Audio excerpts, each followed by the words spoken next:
When I saw my husband leafing through my journal, my heart skipped, not because of fear of being exposed, but because I knew what he might find. He was flipping through the pages so casually, as if searching for something mundane, until his hand paused. My stomach tightened. That page. The one I had written on a sleepless night, thinking no one would ever read it. I stepped closer, reaching out instinctively to pull it away, but he drew it back slightly, his brow furrowed as he kept reading. I watched his face change line by line, watched the softness in his expression vanish, replaced by a growing, quiet tension. I felt my life crumbling in seconds, not because of what he would find, but because of what he wouldn't understand. His fingers trembled slightly as he turned another page.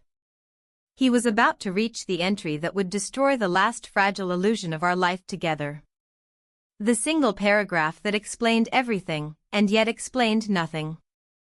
My breath caught when he suddenly stopped and glanced up at me, his face pale, his voice almost gone. "Who is he?" he asked, but the question barely carried weight, it floated in the air like smoke. I could see the page he was looking at, could see my own handwriting, every word etched in ink that now felt like poison. He hadn't seen the whole truth. Not yet. But he would. And before I let you judge me for what you think you already know, let me take you back to how it all began, before the journal, before the mistake, before everything unraveled. I used to think routine was safety. That repetition, the familiar breakfasts, the same lecture notes, the predictable evenings, meant stability. It wasn't until much later that I realized routine can also become a trap, a quiet cage with velvet bars. For years I lived inside that pattern, mornings in the kitchen, my husband glancing at the paper while sipping his coffee, evenings where the silence between us felt heavier than any argument could have been. We weren't unhappy, exactly. It wasn't screaming matches or slammed doors that marked our marriage, it was the quiet, the absence. The slow erosion of small gestures. There was nothing dramatic to point to, no single event that cracked the foundation. That's what made it harder to explain, even to myself. He was a good man, a steady man. He fixed the squeaky hinge on the pantry door without being asked, he remembered to fill the gas tank on my car, he smiled politely when I told him stories about my students. But somewhere along the line, I stopped feeling seen. Noticed, maybe. Listened to, perhaps. But not seen. I teach literature, which means I spend most of my days asking people to look deeper, into words, into characters, into themselves. I'd stand in front of my students, reading a line of poetry out loud, and feel that flicker of connection when someone's eyes lit up in recognition. It was a quiet kind of magic, the sort that made my own heartbeat slow for a moment. But when I went home, when I sat across the table from the man I'd shared decades with, that magic wasn't there. It wasn't that he didn't care. I think, in his own way, he did. But he was always busy. Busy with his projects, busy with his thoughts, busy with the quiet comfort of habits that no longer included me. I began keeping a journal a few years ago. At first it was purely professional, notes about classes, snippets of lectures, quotes I didn't want to forget. But slowly, almost without noticing, I started to write about myself. About how the kitchen felt colder at night. About how the words I read all day echoed back to me in the dark. About how I wondered when we'd stopped reaching for each other in bed, not out of passion, but simply out of instinct. One Thursday afternoon, it happened. A question, tossed casually from the back of the lecture hall, and for reasons I still don't fully understand, it landed differently. Why does the author use the word longing instead of desire? I turned toward the voice and saw him. Younger than I had expected. Sharp eyes, the kind that looked like they saw more than they should. He wasn't the first student to ask something thoughtful, and he wouldn't be the last. But the way he asked, like he genuinely wanted to know, like he cared about the answer beyond the test, made me pause. I gave an answer, of course. Something about connotation, about nuance. But I caught myself thinking about that question later, long after class ended. It wasn't attraction. Not then. It was simply being noticed. The next week, he stayed behind after class. "I found that passage you mentioned," he said, holding up a book like a peace offering. "I think I understand now." We talked for a few minutes, just about words, about a metaphor he liked, about how it reminded him of something he'd read elsewhere. When he left, I felt strangely lighter, though I told myself it was just the pleasure of a student who actually cared. That evening, as I chopped vegetables for dinner, I caught myself replaying his question in my mind. My husband walked in, briefcase in hand, and I smiled at him the way I always did. He kissed my cheek out of habit. We talked about his day, about the weather, about nothing. But somewhere in the middle of that conversation, I thought about the question again. About how he had looked at me, not past me. I wrote about it in my journal that night. Not his name, not even the details. Just the feeling, that rare, unexpected feeling of being truly seen. It's easy to tell yourself that a small thing doesn't matter. That noticing doesn't mean crossing a line. That curiosity isn't danger. But that was the day the first stone shifted. I didn't hear the crack then. But I would. The next week slipped by almost unnoticed, though I felt its weight in small, unexpected ways. There were no great upheavals, no dramatic confrontations. Just the steady hum of life as it always was, morning routines, familiar hallways, students filing in and out of my classroom like waves rolling on and off the shore. And yet, underneath that sameness, something had shifted. I noticed myself dressing differently. Not in a way that anyone else would think twice about, no drastic changes, no sudden splashes of color or impractical heels, but in the tiniest, most deliberate ways. A softer sweater, one that framed me differently. A necklace I hadn't worn in years. I told myself it was nothing, that I simply felt like changing things up. But as I stood in front of the mirror, adjusting the fabric, I wondered who I was doing it for. The day he stopped by after class again, it felt almost casual, as though we'd fallen into a rhythm neither of us had acknowledged. He lingered by the door until the other students left, then approached my desk with a notebook under his arm. "I found that essay we talked about," he said, his voice low, respectful, but with a trace of warmth that made me pause. I nodded, smiled, took the paper he handed me. "Good," I said, trying to keep my tone even, my voice the measured cadence of a teacher. But his eyes, those unguarded, searching eyes, held mine a little too long. Our conversation lasted only a few minutes. We spoke about literature, but it didn't feel like literature. It felt like something closer, something that wrapped itself around us like a thread neither of us intended to weave. That evening it rained. I remember the sound of it on the lecture hall windows, the way the world outside blurred into a watercolor wash of gray and silver. He asked if we could meet somewhere to discuss the next assignment, an extra session, he called it, and though I could have easily suggested my office, I didn't. Instead, I found myself agreeing to a cafe a few blocks away. It was the kind of cafe that smelled faintly of cinnamon and worn wood, the kind that kept its lights dim even in the afternoon. When I arrived, he was already there, a book open in front of him, though he wasn't reading. Our talk started safe.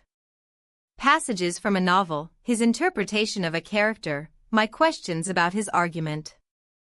But then it drifted, as conversations sometimes do, into more dangerous waters. He told me about his dreams, not career dreams, but the ones you only share when you think someone is really listening. He spoke of wanting more from life than what people expected of him, of being afraid he'd settle too soon into something that didn't feel alive. I don't know what it was about that confession, but it struck something raw in me. Perhaps because it mirrored my own thoughts I never voiced out loud. Outside, the rain had become a drizzle, and when we stepped out of the cafe, we shared a single umbrella. It was such a small thing, ridiculous in its simplicity, two people under a patch of fabric, our shoulders brushing, the space between us suddenly compressed. But it felt different. The air seemed denser, every accidental touch sparking awareness. We turned down a narrow street to avoid the traffic. I don't know who stopped first. I don't know who leaned in closer.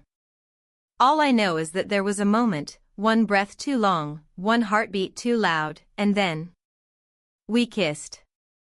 It was nothing and everything all at once. A fleeting brush of lips, as light as a thought, and yet it landed like a stone thrown into still water, ripples spreading outward.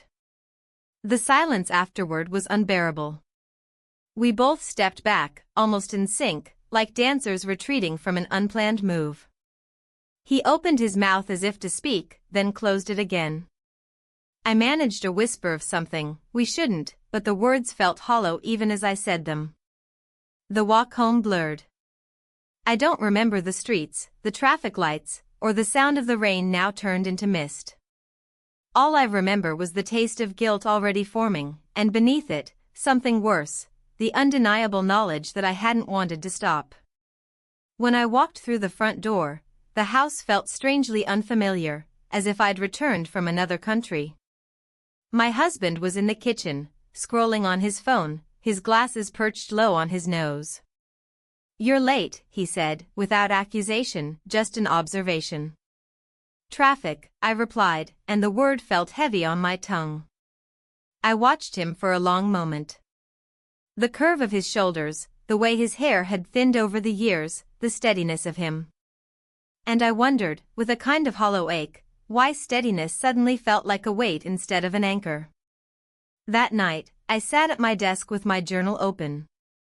I stared at the blank page for what felt like hours before finally writing one sentence. Something happened today. I didn't elaborate. I didn't write his name. I didn't even write the word kiss. But I knew. And I couldn't unknow it. The morning after the kiss felt oddly ordinary. The coffee brewed, the house smelled faintly of toast, my husband skimmed the news on his tablet. But beneath the humdrum rhythm of breakfast, my mind felt as if someone had rearranged all the furniture in a familiar room. Nothing was where it used to be. I went through the motions, packed my bag, found my keys, reminded my husband we were low on milk, all while the memory of that kiss echoed like a whisper behind everything. I couldn't decide if I was relieved it had been so brief, or haunted because even that fleeting brush of lips had felt irreversible.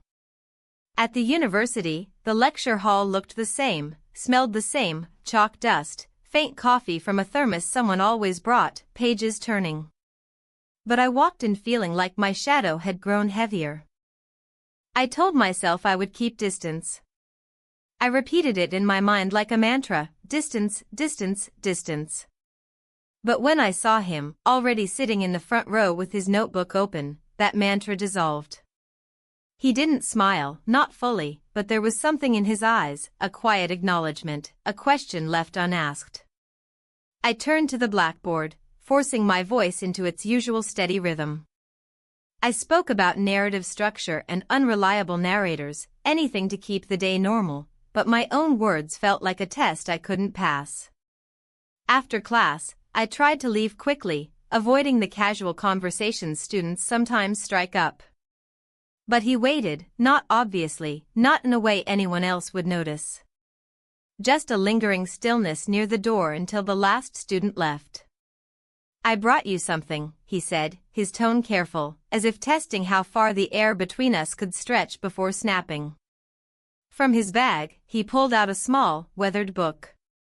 A poetry collection, the spine softened by years.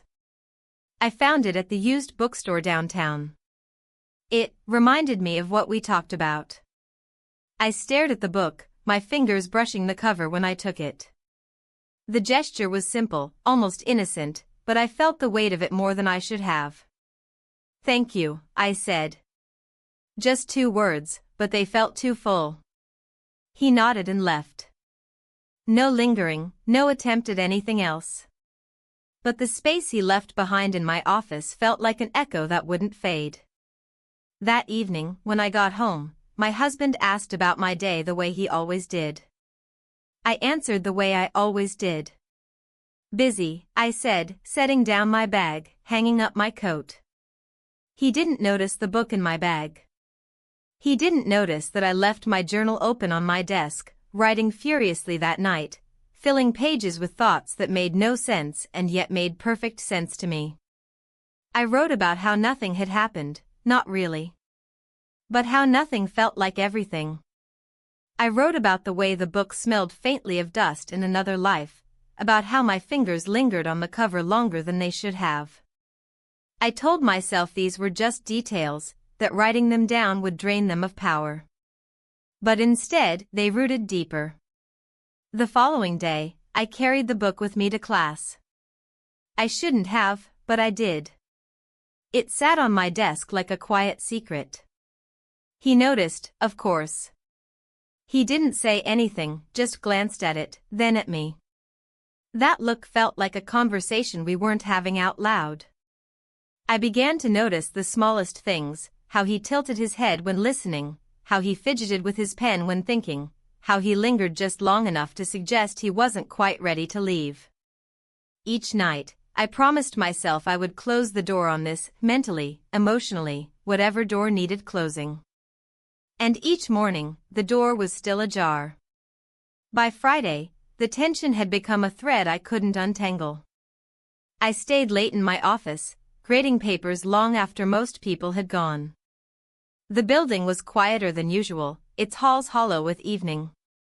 At some point, I heard a soft knock. He stood there, hesitant. "I didn't mean to bother you," he said. "I just wanted to drop this off." Another book. Another excuse. This time, I told myself not to take it. That drawing a line started with something as simple as saying no. But my fingers reached out before my mind caught up. When he left, the office felt smaller, the walls closer. I stared at the door long after it shut, wondering if anyone else could feel the shift in the air, the way something that hadn't quite happened yet already felt inevitable. That night, my journal pages filled faster. I didn't write about what we'd done. I wrote about what we hadn't. And somehow, that felt even more dangerous. By the following week, I found myself inventing reasons to stay on campus longer than necessary. A committee meeting that didn't really need my input, a stack of essays I told myself I could only grade in the silence of my office. I told my husband I was busy, and it wasn't a lie exactly, just not the whole truth. The invitation started innocently. I had mentioned a small literary festival in a neighboring town, something I had gone to years before with colleagues. I don't know why I said it out loud in class, why I mentioned that I was thinking of going. Maybe I wanted someone to ask more. Maybe I wanted to be asked. He was the one who lingered after everyone left. "That festival," he said, as if the words weren't weighted, "is it worth going?" "It can be," I replied, keeping my tone neutral, but feeling the shift beneath it. "I've never been," he admitted. Then, with hesitation so slight I almost missed it, "Would you go with someone?" I should have said no. I should have smiled and brushed it off, told him to go with friends, told him my days for wandering around bookstalls were over. But instead, I heard myself say, "It might be nice." We took the train on a Saturday morning. The kind of trip that felt small enough to ignore and large enough to feel different. The ride was quiet at first, the landscape outside the window blurring into greens and browns, houses scattered like thoughts half-formed. We talked about books, at first. It felt safer to talk about books. But conversations have a way of slipping through the cracks of their own guardrails. We started talking about life, his, mine. He told me he worried about becoming ordinary. That word hung in the air. I told him I wasn't sure there was anything wrong with ordinary. But my voice sounded uncertain even to me. In the festival town, the streets smelled of roasted coffee and rain-soaked stone. Book stalls lined the square, paperbacks stacked in haphazard towers, old hardcovers resting like forgotten treasures. He found a slim volume of poetry in one corner stall and handed it to me, unwrapped, unceremonious. "This one feels like you," he said, almost lightly, but not quite. I took it. I shouldn't have, but I did. The day felt suspended, no lectures, no housework, no husband asking what we should have for dinner. Just the smell of books, the sound of his voice asking which authors I loved, the warmth of sunlight sneaking through gray clouds. When we boarded the train home, the air felt heavier. He sat beside me, close enough that the edges of our sleeves brushed. I told myself that was all it was. Back home, I set the book he had given me on my desk and stared at it.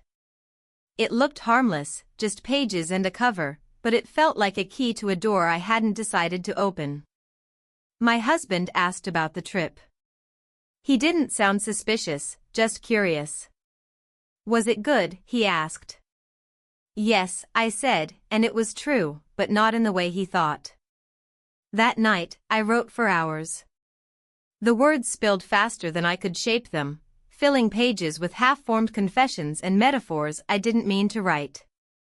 I wrote about the train. About the way the quiet between us felt louder than words. About the book he chose for me. About the thought that frightened me most, that these weren't accidents anymore. I closed the journal but couldn't bring myself to put it away. It sat open on the desk, like a witness. For the first time, I caught myself wondering what it would mean if someone else read it. And I couldn't decide what scared me more, that they might not understand what I'd written. Or that they would. The library had always been a sanctuary for me. A place where silence wasn't awkward, where the weight of words seemed to hang in the air like dust in sunlight. That day, I went there to work, or at least that's what I told myself. I carried papers to grade and a notebook for thoughts I didn't intend to write. But underneath the excuse was another reason, one I didn't want to name. I knew he'd be there. I found him already seated at one of the long wooden tables, a stack of books surrounding him like a small fortress. He looked up, surprised but not startled, and gave a quick nod. No one would have thought anything of it, just a teacher seeing a student. But the moment felt sharper, more deliberate. The library was quiet, but not empty. Students moved softly between aisles, pages rustled, a printer in the corner hummed. It was the kind of quiet that invites secrets, not the kind that forbids them. I sat across from him, our books and papers forming an invisible barrier that didn't quite keep us apart. We spoke only when necessary, in low voices, careful and measured. But the awareness of him was louder than the words themselves. At one point, I reached for a book, and his hand moved at the same time. Our fingers brushed, barely, briefly. A mistaken movement. But it lingered, even after I pulled my hand back. I tried to return to grading, forcing my eyes to focus on the essays in front of me, but I couldn't read the sentences without thinking of that accidental touch. My pen hovered over the page, useless. When I finally stood to look for another book, he rose almost at the same time. We ended up in the same narrow aisle, the air heavy between shelves lined with stories. The space felt too small, or maybe just too full. I turned, and he was closer than I expected. There was no speech, no deliberation, no long pause to decide. We kissed. It was different this time, heavier, not in force, but in weight. As if that single act confirmed what had only been suggestion before. We pulled apart quickly, breath-catching, footsteps retreating in sync. I sat back down at the table, hard hammering, my hand trembling slightly as I picked up my pen. I scribbled meaningless notes to appear busy, but my mind was no longer here. The silence felt different now. Before, it had been the comfortable quiet of books. Now, it was a container holding something volatile. We didn't speak of it. Not in the library. Not when we left.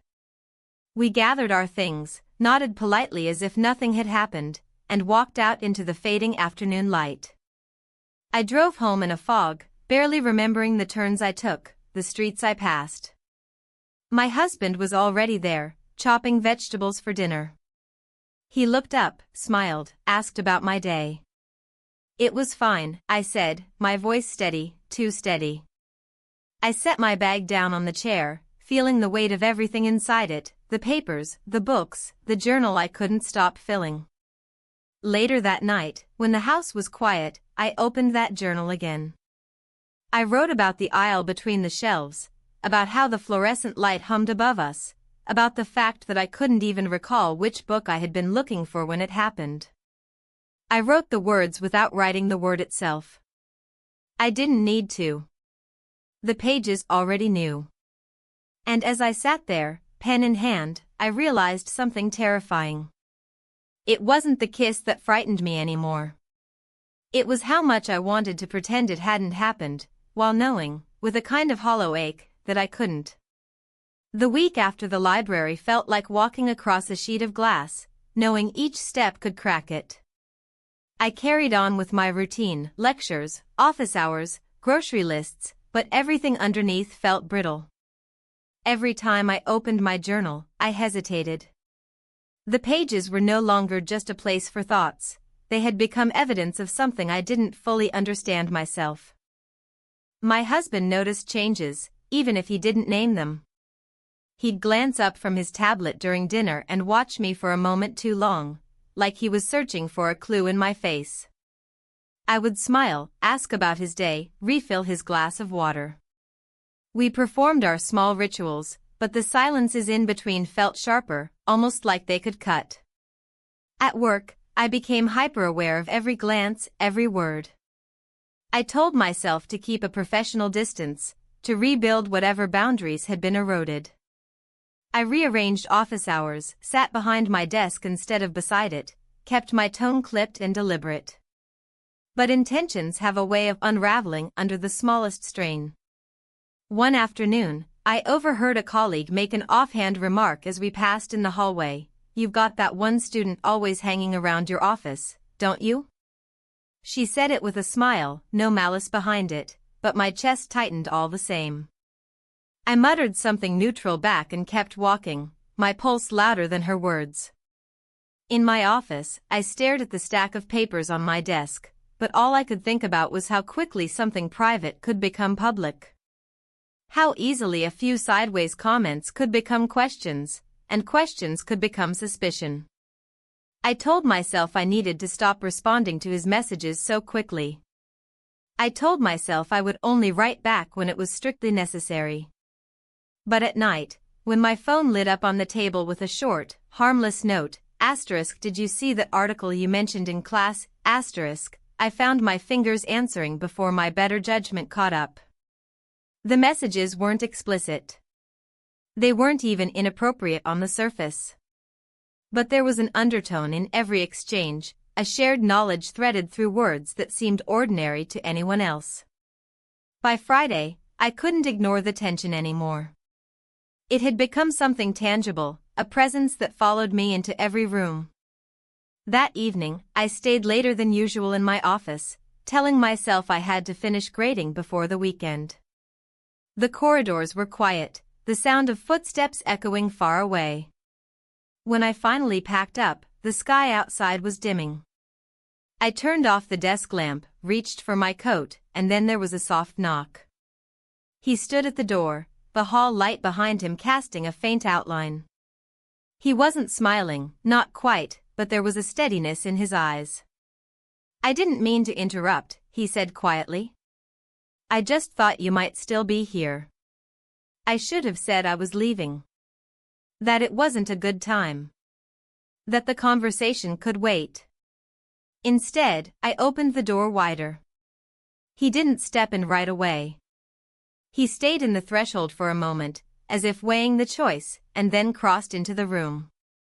The conversation started with something mundane, an assignment, a quote from a book we'd both read, but it drifted, the way every conversation between us seemed to drift. I could feel the line again, that invisible line we'd already crossed twice, the one we kept pretending still existed. Later, when I drove home, I felt the weight of the evening pressing down on me. My husband was already at the table, eating dinner he'd made for both of us. He asked if my day had been long, and I nodded, giving the simplest answer I could. After we ate, I went to my study. I opened my journal and stared at the blank page. My pen hovered above it, but I didn't write about what happened. I wrote about fear instead. Not fear of being found out, not exactly. But fear of how far I had already gone without admitting it to myself. Fear of how easy it was to keep slipping. The night it happened began without intention. It started like any other long day that bled into evening, the kind of day where the sky turns gray before you notice. I'd stayed later on campus again, using the stack of ungraded essays as justification. There was truth to it, I did have work, but there was something else I wasn't naming. A pull. A quiet, relentless pull that I no longer even tried to disguise from myself. The corridors were nearly empty by the time I left my office. The usual noise of students was gone, replaced by the muffled hum of cleaning crews somewhere distant. My footsteps sounded too loud as I made my way to the exit. I hadn't planned to see him. That's what I told myself later, and maybe it was even true. But when I turned the corner and saw him standing near the door, leaning slightly against the wall as if waiting, my chest tightened in a way that felt both terrifying and inevitable. "You're still here," he said, not quite a question, not quite a statement. "I had work," I replied, the words thin in the stillness between us. For a moment, neither of us moved. The building felt like it was holding its breath. We ended up walking together, though I couldn't tell you who fell into step with whom. The evening air was cool, carrying the smell of rain from earlier in the day. We talked about nothing at first, a lecture, a book, a throwaway comment from class, but the words were just filler. There's a point where you stop pretending you don't know what's happening. We reached a quiet corner of the campus, the kind of place few people pass at night. A bench under an overgrown tree, the branches hanging low like a curtain. I should have kept walking. I should have said goodnight, ended the evening there. Instead, I sat down. He sat beside me. The silence stretched, and in that silence, something shifted. There weren't many words. There didn't need to be. The space between us dissolved in an instant, and the line we'd been dancing around for weeks was gone. We spent the night together. The hours that followed passed in fragments, moments too sharp and too blurred all at once. By the time I found myself back home, the sky was just beginning to lighten. Dawn made everything look too real. My husband was asleep when I walked into the house. The quiet felt heavy, almost accusing.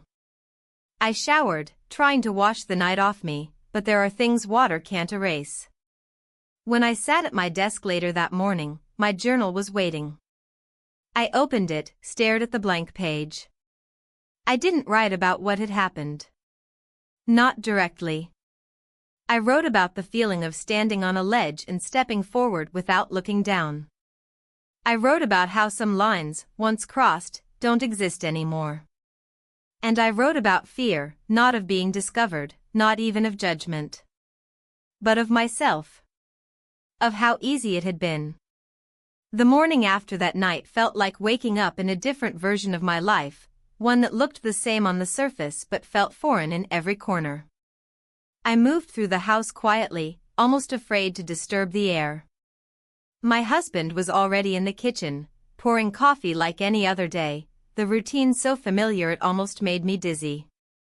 He looked up, smiled faintly, and asked if I wanted toast. His voice was calm, but I could hear an edge beneath it, something subtle that made my stomach twist. I answered lightly, too lightly. "Just coffee," I said, and I sat across from him, holding the mug with both hands as if it could steady me. I thought I could compartmentalize what had happened. I thought if I didn't name it, if I didn't write it plainly, it might shrink into something smaller. But every part of my day felt like it was layered with it, the memory, the choice, the impossibility of undoing any of it. That night, when the house was quiet and my husband was in bed, I sat at my desk and opened my journal. My hand trembled as I turned to a fresh page. I didn't write the events of the night before in clear sentences. I didn't write names or details. Instead, I wrote around it, circling the truth in fragments. Asterisk, there are things I thought I'd never do. There are lines I thought would always hold, asterisk. I wrote until my hand cramped, filling pages I almost didn't recognize as my own. And then, without any warning, it happened. The next day, while I was in the shower, my husband came into the study. I didn't know it at the time. I only learned later that he had been looking for an old envelope he thought I'd left on the desk. That's what he said, anyway. When I came out, the journal was slightly out of place, just enough that my eye caught it. It wasn't where I'd left it, the page turned slightly, the ribbon marker shifted. I froze. My mind started racing, cataloging every word I'd written, every phrase that could be misunderstood or understood too well. He didn't say anything that evening. Not a word about the journal. Not a question. But there was a difference in the way he looked at me, a slight tightness around his mouth when he smiled, a pause too long before he answered. I felt my chest tighten with every silence between us. At work, I couldn't focus. The lecture I gave felt disjointed. I stumbled over sentences I'd spoken dozens of times before. I caught myself scanning the room for him, for the student, wondering if he could see it in my face, the dread that had settled there. That night, I checked the journal again.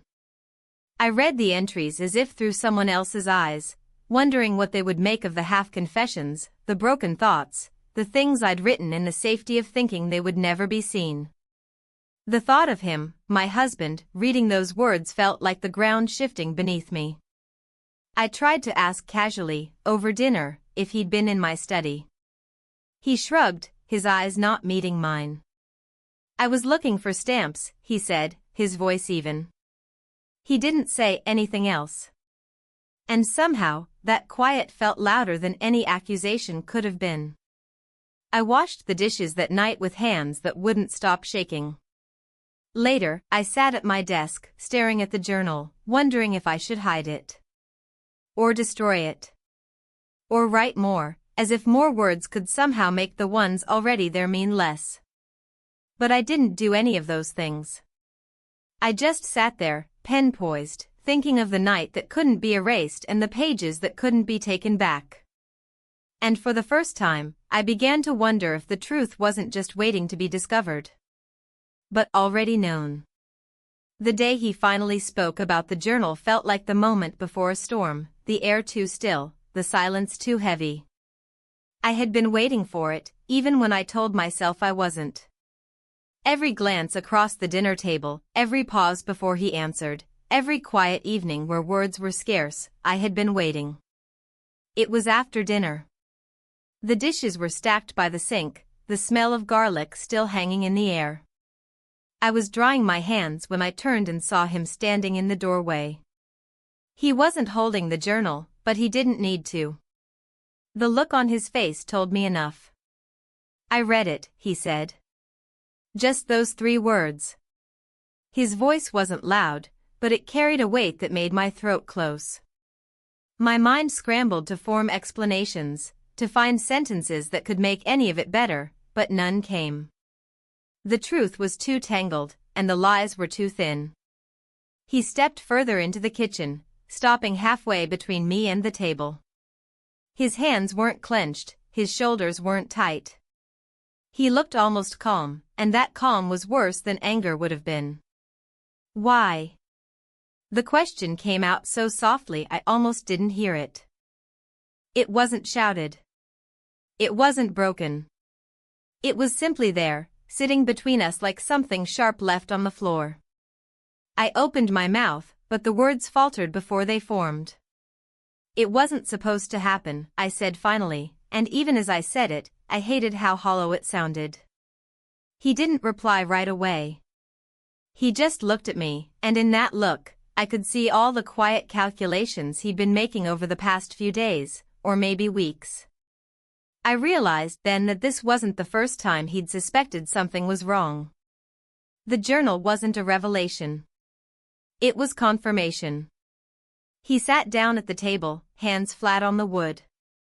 "I didn't read everything," he said after a moment. "Just enough." I wanted to ask what enough meant. Which pages? Which sentences? Which fragments of my handwriting had shifted his world? But I didn't. The silence after that stretched so long it felt like it might split the room in two. Finally, he said, "I don't even know who you are in those pages." That sentence landed heavier than the rest, because it wasn't about anger or betrayal, it was about disorientation. He wasn't just hurt. He was lost. I wanted to tell him that I was still me, that the words in that journal were a part of me but not all of me. But I couldn't. Because deep down, I wasn't sure if that was true. The rest of the evening blurred. We didn't fight. There were no raised voices, no slammed doors. We moved through the house quietly, like strangers in the same space. Later, when I sat at my desk, the journal was still there. I ran my fingers over the cover, over the pages he'd read and the ones he hadn't. I thought about the student. He hadn't called or written that day. Maybe he sensed the shift, maybe he didn't. But the thought of him hung in the air, an unspoken presence that made the walls of the house feel closer. I thought about my husband, the question he'd asked, why, and the way the word had seemed to echo. I thought about the pages I had filled with fragments, metaphors, pieces of feelings I hadn't fully understood myself, and how they had become something else entirely when seen by someone else's eyes. That night, I didn't write. I just stared at the blank page, pen in hand, and felt the weight of everything that had already been written. And I realized that some truths don't explode when they're discovered. They seep, slow and quiet, into every corner of your life, until you can't tell where they end and where you begin. The house had gone so quiet it felt like a different place. Not the comfortable quiet of shared routines, but a hollow kind, where every sound of footsteps in the hall, the click of a cup set on the table, seemed too loud, too sharp. My husband and I moved through rooms like we were navigating ruins, careful not to step on the broken pieces of what we used to be. There were no fights. That almost made it worse. Fights are loud, they have edges. They can be survived. But this silence was soft and heavy, the kind that wraps around you until you realize you can't breathe properly. I stopped writing in the journal. It sat on my desk, still and untouched, like a closed door I was afraid to open. When I looked at it, I could almost see the pages glowing faintly under the cover, like they held all the answers, and all the damage. He didn't bring it up again. Not directly. But there were moments when I'd catch him looking at me, his eyes narrowed slightly, like he was searching for something he used to know but couldn't find. Every part of our life felt suspended. We still shared meals, but the conversations were short, functional. We still slept in the same bed, but the distance between us might as well have been miles. The student sent a message the next week. Just a few words, "Are you okay?" But they felt like a stone dropped in water, ripples reaching farther than they should. I stared at the message for a long time before I deleted it without replying. It wasn't an act of courage. It wasn't even an act of resolve. It was exhaustion. I couldn't hold up the weight of two lives anymore. Days turned into a strange, slow rhythm. Work. Home. Silence. The world outside moved on, but inside, we were stuck, as if the air itself had thickened. One evening, he came into the kitchen while I was washing dishes. He didn't speak right away, he just stood there, watching me rinse a plate. Finally, he said, "I don't know if we can go back." The words weren't sharp. They weren't even sad. They were matter of fact, like someone stating the weather. I nodded because I didn't have anything to offer him, not comfort, not promises, not answers. We stood there for a long time, neither of us moving. Later that night, I went to the study and sat at the desk. The journal was still there, waiting. I opened it to a blank page. For a long time, I just stared. Then, slowly, I began to write. I didn't write excuses. I didn't write apologies. I didn't write about the student or about my husband or about the moments that had led here. I wrote about choices. About how some are made in an instant and some are made over months of tiny decisions. About how one moment doesn't break a life, but the small steps leading up to it do. I wrote about the quiet. How it can be safe, or it can be suffocating. And I wrote one last line before I closed the book. Asterisk, some things can't be undone. But they can be carried, asterisk. When I put the journal away this time, I didn't leave it on the desk. I slid it into the drawer and closed it softly. The house was still quiet, and I knew it would be for a long time. But now the silence felt different. Not lighter. Not easier. Just honest.